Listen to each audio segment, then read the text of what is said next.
दोस्तों, आप सभी का आपके चैनल में स्वागत है discover our knowledge with Prabhakar में। तो लास्ट क्लास में आप लोगों ने बहुत कुछ सीख लिया था कि मैनेजमेंट क्या होता है, management as science, management as art, management as profession, ठीक है, मैनेजमेंट एज सोशल साइंस। बहुत सारा पॉइंट्स था जो आपने समझ लिया होगा।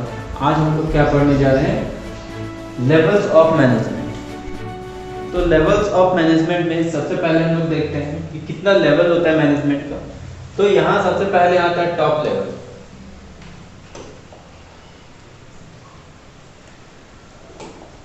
ये देखिए टॉप लेवल, इसके बाद आता है मिडिल लेवल, इसके बाद आता है लोअर लेवल। मतलब 3 लेवल में मैनेजमेंट को बांटा गया है, टॉप लेवल, मिडिल लेवल और लोअर लेवल, ठीक है। इसको और क्या बोलते हैं, लोअर लेवल को सुपरवाइजरी भी बोलते हैं, ठीक है, सुपरवाइजर और सुपरवाइजरी लेवल, ठीक है। कहीं कहीं आप लोग देखेंगे कि सुपरवाइजरी लेवल लिखता है, खैर कोई बात नहीं। यहाँ पर देखिए और क्या लिखा हुआ है, levels of management, top, middle और ऑपरेशनल लेवल। तो थर्ड लेवल को ऑपरेशनल लेवल भी बोलते हैं, लोअर लेवल भी बोलते हैं, सुपरवाइजरी लेवल भी बोलते हैं, ध्यान में रखिएगा, ठीक है। Levels of management means different categories of managers, the lowest to the highest, ठीक है। लोवेस्ट टू द हाईएस्ट मतलब लोअर से हम लोग ऊपर बढ़ते हैं, फिर मिडिल में आते हैं, फिर ऊपर आते हैं तो टॉप लेवल में आते हैं। The basis of their relative responsibilities, authorities and status. ये लोग का जैसे जैसे रिस्पांसिबिलिटी, ऑथोरिटी और स्टेटस सबसे नीचे कम रहा, मान लीजिए रिस्पांसिबिलिटी बहुत कम है तो ये लोअर लेवल है, रिस्पांसिबिलिटी थोड़ा बढ़ गया मिडिल लेवल है, रिस्पांसिबिलिटी बहुत ज्यादा है टॉप लेवल पर है तो वो क्या है, टॉप लेवल, ठीक है। समझ में आया, रिस्पांसिबिलिटीज, ऑथोरिटीज और स्टेटस के हिसाब से लेवल को बांटा गया है, टॉप लेवल, मिडिल लेवल और सुपरवाइजरी लेवल या फिर लोअर लेवल। यहाँ पर देखिए लिखा हुआ है top level, middle level, supervisory level. यहाँ पर दोनों में से किसी से भी आप समझ सकते हैं, बस यहाँ फिगर दिया हुआ है। तो टॉप लेवल में क्या आता है, उससे पहले हम लोअर लेवल में बताते हैं कि लोअर लेवल में क्या क्या आता है। लोअर लेवल में आएगा सुपरवाइजर और foreman carrying out the operations and their supervisions, ठीक है। मतलब लोअर लेवल में जनरली वर्कर लोग ही आता है, ठीक है। खास करके जो काम करता है ऑपरेशनल लेवल पर, जो काम करता है उसको हम लोग सुपरवाइजरी लेवल पर बोलते हैं। देखिए यहाँ पर भी लिखा हुआ है कि supervisor, superintendent, foreman, sanction officer, clerk, सब डिपार्टमेंटल, एग्जीक्यूटिव एक्सेट्रा। ये सारा चीज कहाँ आ जाता है, सुपरवाइजरी लेवल में। मतलब एकदम लोअर लेवल में जिसका रिस्पांसिबिलिटी बिल्कुल कम रहता है उसको बोलते हैं लोअर लेवल। अब मिडिल लेवल में आ जाते हैं, क्या क्या आ जाता है इसमें, departmental heads and managers. Managers लोग इसी में आ जाते हैं, ठीक है। और इनका काम क्या होता है, identifying the departmental objectives and guiding the lower level towards the achievement of these objective, ठीक है। और ये जो डिपार्टमेंटल लेवल का मैनेजमेंट होता है तो ये लोग लोअर लेवल को गाइड करता है, ठीक है। लोअर लेवल को का ऑब्जेक्टिव समझाता है कि आपका काम क्या है और यही लोग इंस्ट्रक्शन देता है लोअर लेवल को। और मिडिल लेवल को इंस्ट्रक्शन चाहे गाइड कौन करता है, टॉप लेवल करता है, ठीक है। और टॉप लेवल में कौन कौन आता है, board of director, chief executives, ठीक है। Defining the objective and formulating policies. ये लोगों का काम क्या होता है कि ऑब्जेक्टिव को डिफाइन करना, मतलब जो मिडिल लेवल है और लोअर लेवल है वो लोग को डिफाइन करता है कि हमारा ऑब्जेक्टिव ये है, हम इस चीज का बिजनेस कर रहे हैं, आप लोगों को ये काम करना चाहिए। और फॉर्मुलेटिंग पॉलिसीज, मतलब पॉलिसीज बनाना भी काम किसका है, टॉप लेवल का है, ठीक है। अब देखिए यहाँ पर हम लोग और भी एग्जांपल देख लेते हैं। बोर्ड ऑफ डायरेक्टर हम बताएंगे टॉप लेवल पे आता है, चेयरमैन भी टॉप लेवल पर आता है, जनरल मैनेजर भी टॉप लेवल पर, प्रेसिडेंट, वाइस प्रेसिडेंट, ठीक है, chief executive officer CEO, chief financial officer CFO and chief operational officer, ये सब आगे टॉप लेवल पर। देख रहे हैं ये लोग का स्टेटस कितना ऊंचा है, रिस्पांसिबिलिटी, अथॉरिटी कितना हाईएस्ट है, तब जाकर के टॉप लेवल में आया है। अब मिडिल लेवल में कौन कौन आ जाएगा, जैसे कि यहाँ पर क्या होता है ना कि इसको डिवाइड कर दिया जाता है डिपार्टमेंट में। तो डिपार्टमेंट जैसे परचेज डिपार्टमेंट अलग हो गया, सेल्स डिपार्टमेंट अलग हो गया, मार्केटिंग डिपार्टमेंट अलग हो गया, ठीक है। तो ये लोग का देखिए डिपार्टमेंट के हिसाब से बांटा गया है। तो यहाँ कौन कौन आ जाएगा, purchase manager, sales manager, marketing manager, executive officer, plant superintendent, ठीक है, डिविजनल हेड्स और डिपार्टमेंटल हेड, मतलब सबका हेड आ गया डिपार्टमेंट के हिसाब से। जैसे परचेज डिपार्टमेंट में आ गए तो परचेज डिपार्टमेंट का हेड कौन है? परचेज मैनेजर है, ठीक है। और अगर सेल्स डिपार्टमेंट आ गया तो उसका हेड कौन है? सेल्स मैनेजर है, ठीक है। तो ये आ गया मिडिल लेवल मैनेजमेंट में। और सुपरिटेंडेंट ये सुपरवाइजरी लेवल, और लोअर लेवल में कौन आ जाएगा? वर्कर्स लोग, जो छोटा मोटा क्लर्क है, चाहे तो जो लोग ऑपरेशनल वर्क कर रहे हैं वो लोग क्या है? लोअर लेवल पर है। अब एक बार हम डेफिनेशन इसका देख लेते हैं। देखिए टॉप लेवल में क्या होता है?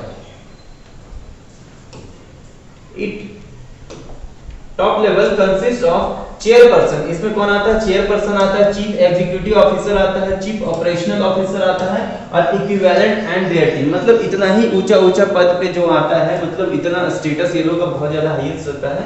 Chief task is to integrate and, और ये लोगों का काम क्या होता है कि coordinate the various activities of the business, framing policy, formulating organisational goals and strategies. ये लोगों का काम होता है कि ऑर्गेनाइजेशन का जो गोल है उसको बताया जाए, ऑर्गेनाइजेशन का ऑब्जेक्टिव क्या है, हमें क्या काम करना है, और पॉलिसीज भी कौन बनाता है? टॉप लेवल ही बनाता है, ठीक है। अब आते हैं मिडिल लेवल पर। Middle level consist of divisional, middle level consist of divisional और departmental heads, plant superintendent and operation managers, ठीक है। तो मिडिल लेवल आपको समझ में आया कि इसको बांट दिया गया है डिपार्टमेंट के हिसाब से, ठीक है। और हर एक डिपार्टमेंट का अलग अलग मैनेजर होता है, तो ये लोग आ गया मिडिल लेवल मैनेजमेंट पर, ठीक है। मेन टास्क, अब ये लोग क्या होगा कि main task are to interpret the policies, मतलब जो टॉप लेवल में जो मैनेजमेंट बैठा हुआ था वो लोग क्या किया कि पॉलिसीज बनाया, तो उस पॉलिसीज को और फॉर्मुलेट कौन करेगा, मतलब आगे कौन बढ़ाएगा, सबको बताएगा कौन, ठीक है। सबको गाइड कौन करेगा कि ये पॉलिसी आपको फॉलो करना है, तो ये मिडिल मैनेजमेंट ही करेगा, मतलब मिडिल लेवल का जो मैनेजमेंट है। Top management to ensure the availability of resources to implement policies, ठीक है। अब ये मिडिल लेवल का जो मैनेजमेंट है ये टॉप लेवल को भी ये बताएगा ना कि हमारे पास संसाधन के नाम पे इतना अभी सामान बचा हुआ है, हमें और जरूरत पड़ सकता है संसाधन का, मतलब जो रिसोर्सेस है उसके बारे में जानकारी middle level top level management को देता है।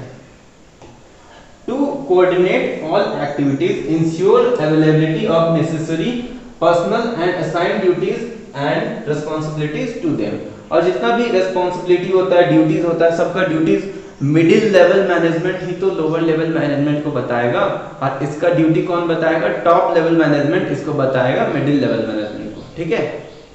आपको फिगर से ही समझ में आ गया होगा कि टॉप लेवल क्या होता है, मिडिल लेवल क्या होता है और लोअर लेवल क्या होता है। एक बार यहाँ पर लोअर लेवल भी देख लीजिए। लोअर लेवल को सुपरवाइजरी लेवल भी कहते हैं। कंसिस्ट ऑफ फोरमैन, इसमें फोरमैन आता है, ठीक है, सुपरवाइजर आता है। मेन टास्क ये लोग क्या है कि to ensure actual implementation of the policies and as per the direction, ठीक है। एज पर द जो भी डायरेक्शन मिला है उसके हिसाब से पॉलिसीज सही में इंप्लीमेंटेशन हुआ है कि नहीं, और ब्रिंग वर्कर्स, मतलब ये लोग वर्कर को भी पॉलिसीज के बारे में बताता है, उन लोग को डायरेक्शन देता है पॉलिसीज के हिसाब से। Grievances before the management and maintain discipline among the worker, ठीक है। और ये लोग ये इंश्योर करता है कि जो वर्कर लोग हैं, वर्कर लोग का भी हेड है यहाँ पर, तो वर्कर लोग किस तरह से काम करेगा, वो लोग के लिए क्या पॉलिसीज है, ठीक है, वो लोग सही से काम कर रहा है कि नहीं, वो लोग को डायरेक्शन देगा, ठीक है। तो ये है लोअर लेवल मैनेजमेंट, मतलब 3 लेवल में आपने मैनेजमेंट देख लिया कैसे कैसे मैनेजमेंट होता है। फंक्शन ऑफ मैनेजमेंट आपको क्लास 1 में बता दिए थे, आप एक बार क्लास 1 फिर से जाकर के देख सकते हैं कि फंक्शन ऑफ मैनेजमेंट में planning, organising, staffing, directing, controlling हमने बताया था, लेकिन यहाँ फिर से आ गया तो एक बार फिर से बता देते हैं, कोई बात नहीं। देखिए पहला यहाँ प्लानिंग। प्लानिंग क्या होता है? थिंकिंग इन एडवांस, मतलब आपको एडवांस में सोचना है कि आपको करना क्या है, ठीक है। What to do, when to do and who is going to do, मतलब जो काम करना है वो क्या करना है, क्या काम करना है, कौन वह काम करेगा और कब करेगा, मतलब टाइम ही बताना है, ठीक है, और कौन करेगा और क्या करेगा, ठीक है। इट, और इसमें देखिए it bridges the gap between where we are and where want to reach, हम लोग अभी कहाँ हैं और जाना कहाँ चाहते हैं, उसके बीच का जो गैप है उसको कनेक्ट करना ही प्लानिंग है। जैसे हम बताए थे कि पॉइंट ए से पॉइंट बी में आपको पहुंचना है, अब बीच में खाई है, मतलब रास्ता नहीं है, तो आप क्या करेंगे, इसके बीच में ब्रिज बनाएंगे और पॉइंट ए से बी में पहुंच जाएंगे। तो यही ए से बी को कनेक्ट करना प्लानिंग है, ठीक है। मतलब एडवांस में आपको सोचना है कि करना क्या है, कौन यह काम करेगा और कब करेगा, यही तो प्लानिंग है। अब ऑर्गेनाइजिंग देखते हैं। Organisation means deciding the framework of working, how many units and sub units are needed, how many post are needed, how to distribute the authority and responsibility. Organising में क्या होता है ना कि आपको यहाँ पहले बताना है कि कितना यूनिट्स का जरूरत है, आपको कितना सब यूनिट्स का जरूरत है, ठीक है। जैसे कि हम बताएं कि हमको 10 यूनिट मान लीजिए कि स्कूटर बनाना है, अभी हमको 100 यूनिट स्कूटर बनाने का ऑर्डर मिला, तो फिर आपको कितना फैक्ट्री चाहिए होगा वो बताइए, और उस फैक्ट्री के नीचे भी छोटा मोटा फैक्ट्री आपको कितना चाहिए वो बताइए, मतलब यूनिट्स और सब यूनिट्स आप बताइए। और how many post are needed, और उसमें कितने वर्कर चाहिए, उसके ऊपर जो मिडिल लेवल का आदमी है वो कितना चाहिए, फिर टॉप लेवल का आदमी, मतलब एक अनस्किल्ड होता है, एक बहुत ज्यादा स्किल्ड पर्सन होता है, तो आपको कैसा आदमी चाहिए, ठीक है, कैसा काम वाला चाहिए, कितना यूनिट चाहिए, हर एक चीज आपको ऑर्गेनाइजिंग में ही बताना है। How to distribute the authority, ठीक है, और रिस्पॉन्सिबिलिटी, और यहाँ पर अथॉरिटी और रिस्पॉन्सिबिलिटी किस तरह से डिस्ट्रीब्यूट करना है ये आपको ऑर्गेनाइजिंग में ही देखना है, समझ में आया। अब आइए स्टाफिंग में। स्टाफिंग का मतलब it refers to recruitment, selection, training, development and appointment of the employees. मतलब यहाँ आपने देखा कि आपको जरूरत है, काम मिला है तो जरूरत है लोगों का, ठीक है, एम्प्लॉइज का जरूरत है, वर्कर्स का जरूरत है। तो अब किसी को भी तो आप रोड से उठा करके काम में नहीं लगाएंगे, आप क्या करेंगे कि यहाँ रिक्रूटमेंट करेंगे, ठीक है। रिक्रूटमेंट कैसे होता है, एग्जाम्स लेंगे, चाहे तो आप इंटरव्यू के लिए बुलाएंगे, वहां पर आपको सिलेक्शन करना पड़ेगा, उसके बाद अनस्किल्ड और स्किल्ड लोगों में स्किल्ड लोगों को सेलेक्ट करेंगे, उसके बाद आपके लिए जो सही है, जो काम के लायक है, उसको फिर आप सेलेक्ट करेंगे। तो ये क्या होता है, रिक्रूटमेंट पहले करना है, फिर सिलेक्शन करना है। अब सिलेक्शन करने के बाद वो लोग आपकी कंपनी में तो पहले काम नहीं किया है, तो ट्रेनिंग देना पड़ेगा कैसे काम करना है, ठीक है, ट्रेनिंग। उसके बाद क्या होगा, डेवलपमेंट एंड अपॉइंटमेंट, उसके बाद आप उसको अपॉइंटमेंट देंगे एम्प्लॉइज को, ठीक है। तो स्टाफिंग में आपको समझ में आया, ये सारा प्रोसेस होता है, recruitment, selection, training, development and appointment. Directing में क्या है, अब आपने उनको जॉब में रख लिया, तो अब डायरेक्टिंग में आपको उनको डायरेक्शन बताना है कि आपको काम क्या करना है यहाँ पर, ठीक है। सिर्फ जॉब में रख लेने से काम नहीं होता, आपको वहाँ गाइड करना पड़ेगा, इंस्ट्रक्ट करना पड़ेगा, इंस्पायर और मोटिवेट भी करना पड़ेगा साथ साथ में, ठीक है। जैसे अभी जो पैंडेमिक सिचुएशन है कोविड का, कोरोना वायरस का, तो इसमें सब लोग डिप्रेस्ड है, ठीक है, स्ट्रेस में, तो काम करने के लिए वो लोग को मन नहीं करेगा, तो क्या करेगा मैनेजर लोग, उसको मोटिवेट करेगा, इंस्पायर करेगा कि आप ये काम कीजिए, आपको इसके लिए रिवॉर्ड मिलेगा, पैसा मिलेगा, सैलरी तो मिलेगा ही, साथ साथ में आपको इसमें रिवॉर्ड, कमीशन, ठीक है, ये सारा चीज मिलेगा। तो फिर वर्कर लोग क्यों नहीं काम करेगा, आराम से करेगा, ठीक है। अब कंट्रोलिंग देखिए, कंट्रोलिंग में आपको कंट्रोल भी करना है। It is the main function of management, ये मेन फंक्शन है मैनेजमेंट का कि आपको controlling is the monitoring the organisation performance towards the attainment of organisational goal. मतलब आपने वर्कर को काम में लगाया है, मान लीजिए 10 यूनिट ऑफ स्कूटर बनाने के लिए उन लोगों को काम में लगाया है, ठीक है, और समय के अंदर भी काम कंप्लीट करना है। अब कुछ लोग टाइम पास कर रहा है, कुछ बैठा हुआ है, कोई खाने गया, कोई चाय पीने गया, तो वो लोग को क्या करना है कि आपको मोटिवेट करना है और साथ साथ में वो लोग को गाइड भी करना है, और यहाँ पर आपको कंट्रोल भी करना है कि आपको एक निर्धारित समय दिया गया है कि आपको अगर ब्रेक लेना है, चाहे टी कॉफी के लिए जाना है, तो रिफ्रेशमेंट टाइम आपको अलग 10 मिनट 5 मिनट का दिया गया, उसी टाइम आप जाइए, ऐसे टाइम पास मत कीजिए। हमको समय पर प्रोडक्ट को बना करके आगे एक्सपोर्ट करना है, यानी आगे भेजना है, ठीक है। तो आपको कंट्रोल करना पड़ेगा वर्कर्स लोग को, ताकि वो लोग सही समय पर काम कर ले, समझ में आया। तो ये सारा point planning, organising, staffing, directing, controlling हो गया। अब हम लोग आगे बढ़ते हैं और इस चैप्टर का लास्ट टॉपिक है कोऑर्डिनेशन। कोऑर्डिनेशन में है द एसेंस ऑफ मैनेजमेंट, ठीक है, एसेंशियल समझते हैं, वही एसेंस वहीं से आया। अब देखिए इसमें लिखा गया है coordination is the force which synchronises all the function of management and activities of different department. अब अलग अलग डिपार्टमेंट सब काम कर रहा है, अब सबको एक साथ कनेक्ट करना है, ठीक है। तो ये होता है कोऑर्डिनेशन। जैसा वर्कर्स लोग ही आप काम में रखें तो सब वर्कर लोग अलग अलग हैं, ठीक है, सबका काम अलग अलग बटा हुआ है, तो वो लोग को कोऑर्डिनेशन बैठा करके रखना है, मतलब आपस में मेल जोल बना करके रखना है।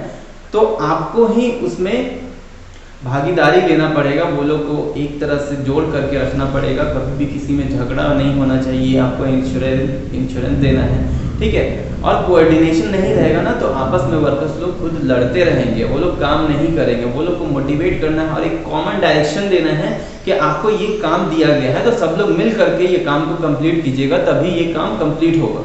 समझ में आया?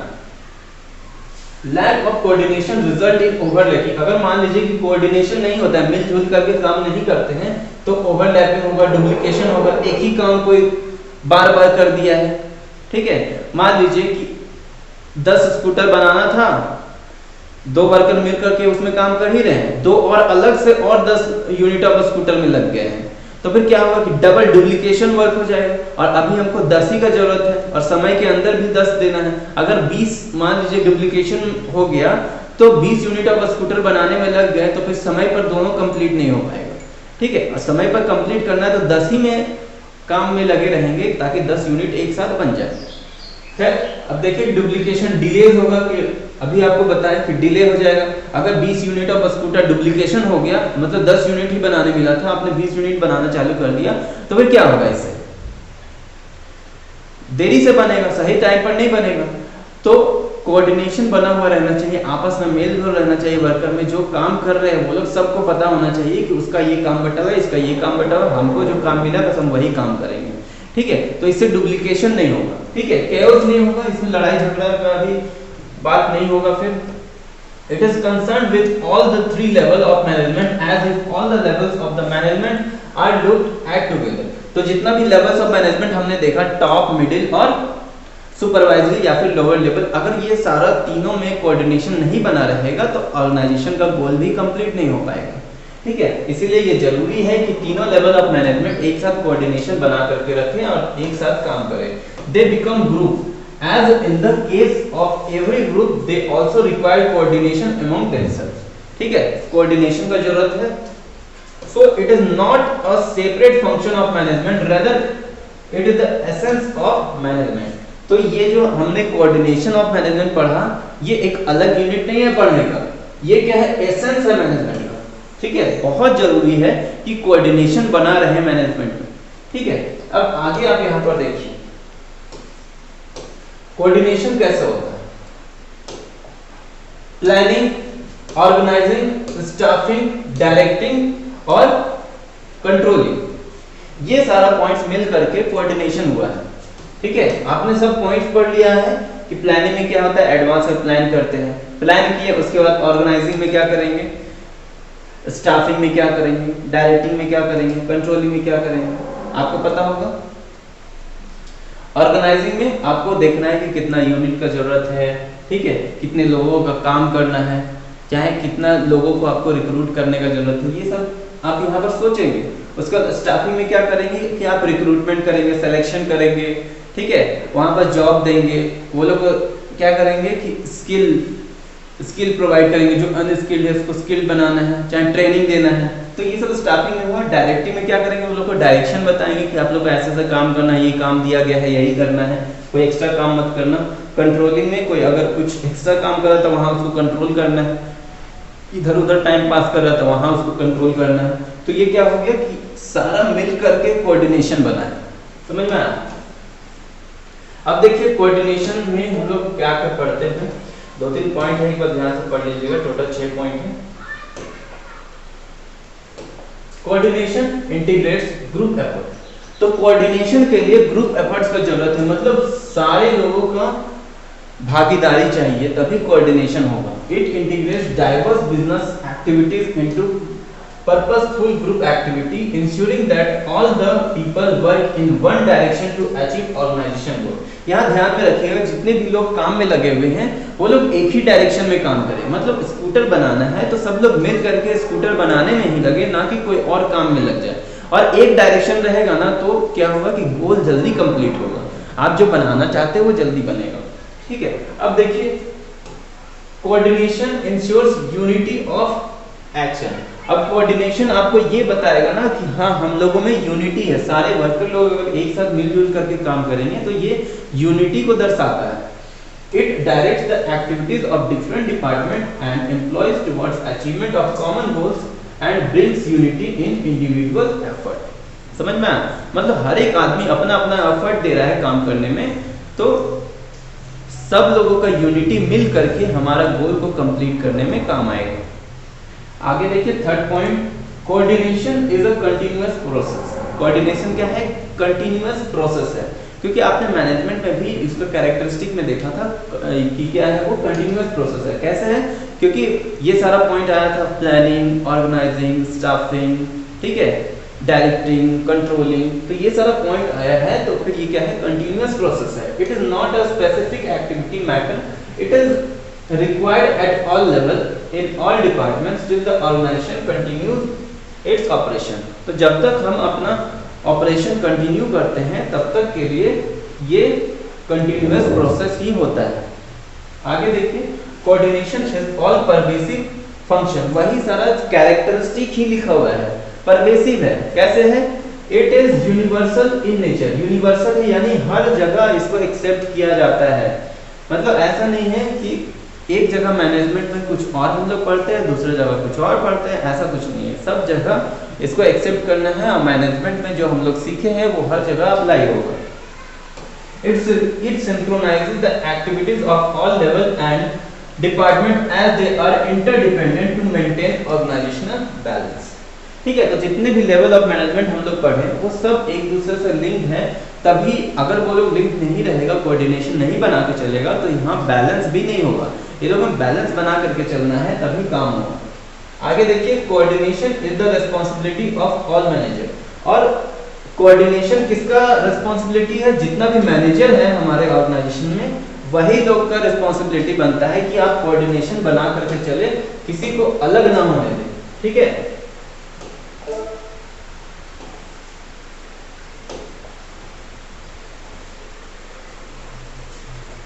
समझ में आया आपको? ये ऑल मैनेजर वाला जो हम फंक्शन बताएं कि सारा मैनेजर्स का रिस्पांसिबिलिटी बनता है कि किस तरह से सबको जोड़ करके रखेंगे, जितना वर्कर्स लोग हैं वो लोग को एक साथ जोड़ करके रखेंगे, लड़ाई झगड़ा नहीं होने देंगे, सबका काम निर्धारित कर देना है कि आपका ये काम है, आपका ये काम है। तो ऐसे क्या होगा ना कि लड़ाई झगड़ा नहीं होगा, कैओस नहीं होगा, और